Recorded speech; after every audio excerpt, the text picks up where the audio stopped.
I got to ask you, and you mentioned video, and I bring that up because today on MLB Network here in Chicago, Javier Baez, great athlete, great player, a lot of great instincts with the Cubs and everything.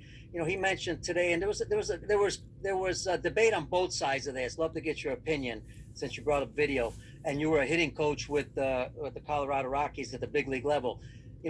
He pretty much came out and said, because we're not able to review, ourselves during the game.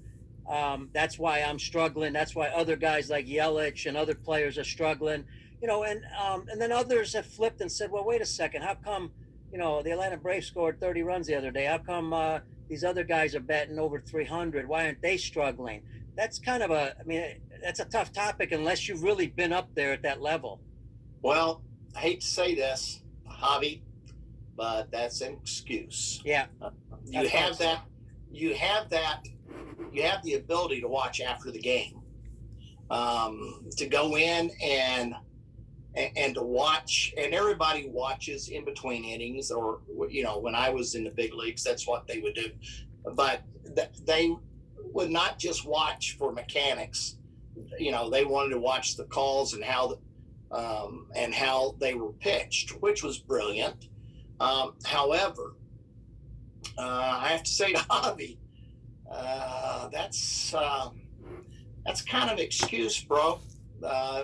You need to buckle down a little bit. Sorry, I'm just going to call it the way it is. I had a blessing, a huge blessing, in the 3 years. The first year I was there, I was special assistant to the owner and the general manager.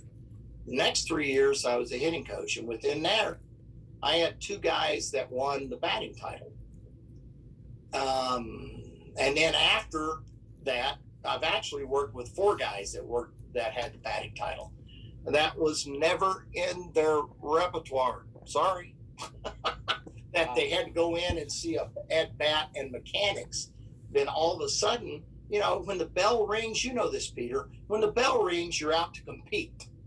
You can't go up to bat looking at mechanics and thinking about mechanics. So my job was, with the guys that won the batting titles, when you're really, really good, I'm going to watch you, and I'm going to make sure that you maintain those mechanics when you were good. Now, when you're really, really good and you feel good, you're going to need to communicate that to me. Then I get a mental picture in my mind of what you did that at bat, and we can bring it back to them. But the bottom line with a hitting coach in the big leagues, you're a mental coach more than you are. I mean, the guys, come on, Peter, they're in the big leagues because they can hit. Yeah.